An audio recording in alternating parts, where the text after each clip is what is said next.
आपका प्रश्न है कि शारीरिक व्यायाम जो है, फिटनेस जो है, फिजिकल फिटनेस, वो कितनी इंपॉर्टेंट है mental and emotional and spiritual fitness के लिए।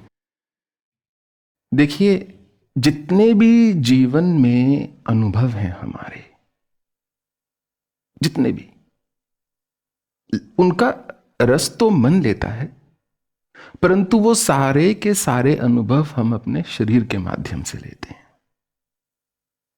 कुछ भी आप सोच लो, एक भी अनुभव सोच लीजिए, उसमें आपका यदि शरीर ना हो तो वो अनुभव के कोई मायने नहीं है, वो शायद आप अनुभव ही नहीं रह जाएगा। तो शरीर माध्यम खल धनु साधन, जितना भी धर्म का साधन है, सब प्रकार की जो साधना है, सब प्रकार का जो कार्य है, वो मनुष्य शरीर के माध्यम से ही करता है।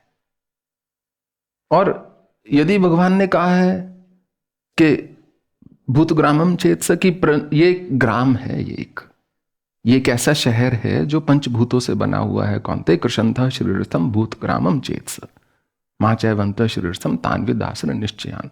जो अपने शरीर को नहीं एक मंदिर की भांति रख पाते, जो अपने शरीर को कष्ट दे रहे हैं कौनते, वो मुझे ही कष्ट दे रहे हैं।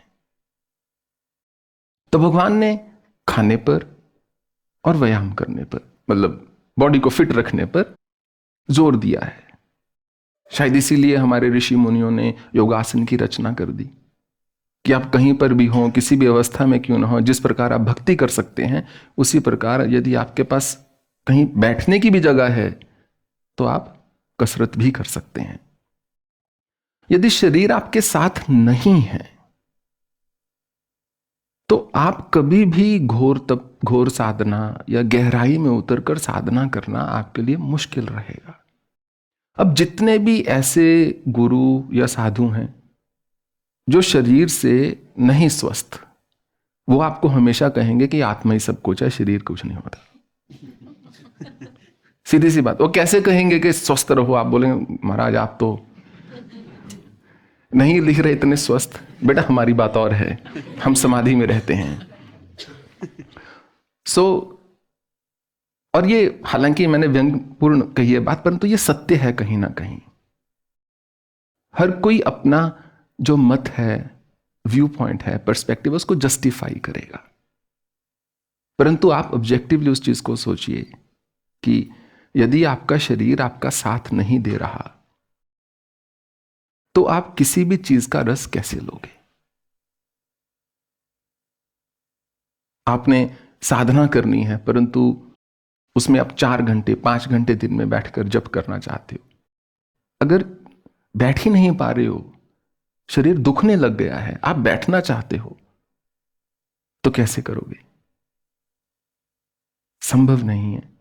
इसलिए जब मैंने 20 वर्ष की आयु में सोचा था कि बहुत साल हो गए, क्योंकि 7-8 वर्ष की आयु से मैंने साधना आरंभ कर दी थी, तो मैंने 20 वर्ष की आयु में सोचा कि 10 वर्ष केवल और दूंगा काम को, 30 में मुझे अपने सत्य की खोज के लिए निकल जाना है।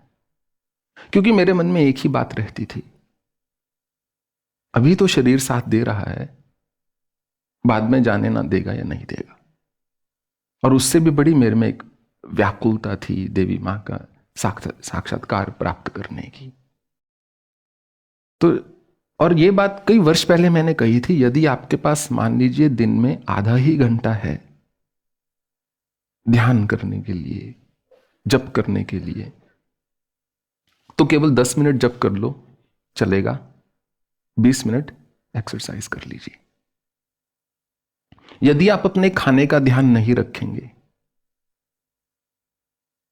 कार्बोहाइड्रेट से ज्यादा है आपके भोजन में, जो कि हमारे इंडियन भोजन में है ही है, मूलतः प्रोटीन की एक बेसिक कमी है, खास करके जो वेजिटेरियंस हैं। तो जैसे जैसे एज होगी, अगर आप वेट गेन कर रहे हैं, आपको जॉइंट इश्यूज भी होंगे ही होंगे। डायबिटीज का 90% चांस है, एक सिग्निफिकेंट परसेंट चांस है, मे बी 90 ना हो, और कार्डियक इश्यूज आने का पूरी संभावना है। ब्लड प्रेशर, हाइपरटेंशन होने की पूरी संभावना है, थायराइड एंड रिलेटेड इश्यूज होने की पूरी संभावना है, और कैंसर भी हो जाए तो कोई बड़ी बात नहीं होगी। मैं इतना ग्रीन पिक्चर पेंट नहीं करना चाहता था फियर पे बोलने के बाद परंतु उस समय जब आप बीमार हो जाते हो, लाइफस्टाइल डिजीजेस हैं ये सारी। हमारे देश में हर तीसरे व्यक्ति को डायबिटीज है। कितने लोग आपको स्वस्थ दिखते हैं अपने आसपास? अधिकतर लोग या तो ओवरवेट हैं या अंडरवेट हैं। अगर आप नहीं रखेंगे तो ये रोग आएंगे ही आएंगे, और जब ये रोग आएंगे फिर आप शॉर्टकट ढूंढोगे, फिर आप कहोगे कि चलो दवा तो लेनी ही लेनी है, कोई बात नहीं, ठीक है लेनी भी पड़ेगी। परंतु फिर कुछ लोग सोचेंगे कि मैं बस अब 4 दिन योगा कर लूं तो ठीक हो जाऊंगा, या ये दवाई है बाबा रामदेव की, ये खा लूंगा तो मैं ठीक हो जाऊंगा, या ये मंत्र का जप कर लूं तो मैं ठीक हो जाऊंगा, या मैं महामृत्युंजय का मंत्र जप कर लूं काल मेरे पास नहीं आएगा। उसको आने की जरूरत नहीं, भीतर जा चुका है शरीर के, अब पास आने की आवश्यकता नहीं है उसको। तो बहुत ही अत्यधिक महत्वपूर्ण है अपने शारीरिक स्वास्थ्य का ध्यान देना। और अब दंग रह जाएंगे यदि इस पर चिंतन करेंगे। इतना त्याग और इतना अनुशासन चाहिए एक शरीर को स्वस्थ रखने के लिए।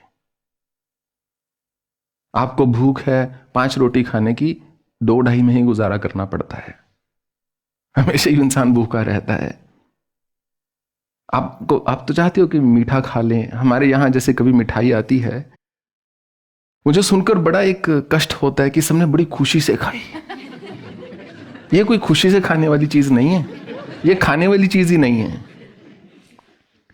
मिठाई और ओछे व्यक्ति को दूर से ही प्रणाम ठीक है, दोनों की आदत बुरी है। सो मिठाई इत्यादि, ये मीठा जो भी है, हम जो भी खाते हैं उसमें वैसे ही इतना मीठा। आपने सब्जियां देखी, हम सब्जियां नहीं, हम शव खाते हैं। हमारे देश में जब हम सब्जी को पकाते हैं, वो सब्जी पहली प्राण त्याग देती है। कढ़ाई में ये डाल, तेल डाल, वो जले जा रही है, मरे जा रही है। उसको हम पहले उसको उबाल दिया, फिर उसको तल दिया, कुछ बचता ही नहीं सब्जी का। जैसे मैं कहता था, हम पले पलते बढ़ते नहीं, हम तलते बढ़ते हैं। ऐसा भोजन खाके आपके शरीर को बिल्कुल भी पौष्टिकता प्राप्त ही नहीं हो रही। अगर मैं बहुत जेनरसली भी बोलूं तो जिंदा लाशें चल रही हैं। और जब स्वास्थ्य ठीक नहीं होता तो बॉडी में हार्मोनल प्रोडक्शन ठीक नहीं होगी। वो नहीं होगी तो आप डिप्रेस्ड रहेंगे, अशांत रहेंगे, रेस्टलेस रहेंगे, इरिटेबल रहेंगे, और आपको लगेगा जिंदगी में कुछ शायद भगवान नहीं प्राप्त हुए इसलिए मैं दुखी हूं। अरे भोजन नहीं ढंग का खाया इसलिए दुखी हैं। तो आपने मेरी दुखती रग पर हाथ रख दिया था क्योंकि मैं यही चाहता हूं कि सब मनुष्य एकदम स्वस्थ रखें, स्थिर रंगै तुष्ट हुआ, कि सब अंग स्थिर हों, रिष्ट पुष्ट हों, और मनुष्य शतक 100 वर्ष की आयु का जीवन जिए। भगवान उन्होंने कहा है कि जितना हमारा अवधि लिखी है, स्थिर रंगै तुष्टवा गुंग सस्तुन भिर्वशे मही देवहितम यदायु, जितनी भी हमारी आयु लिखी हुई है उसको हम एक स्वस्थ शरीर में रहकर जिएं। जिस प्रकार हम अपने पूजा स्थान को एक शुद्ध रखते हैं, अच्छा रखते हैं, ठीक वैसे ही शरीर जो है हमारा मंदिर है। If you think I pump iron, इस बॉडी को डबल करना would take only 40 days or 60 days, but to keep it as is, वही सारा अनुशासन है। So that's my answer.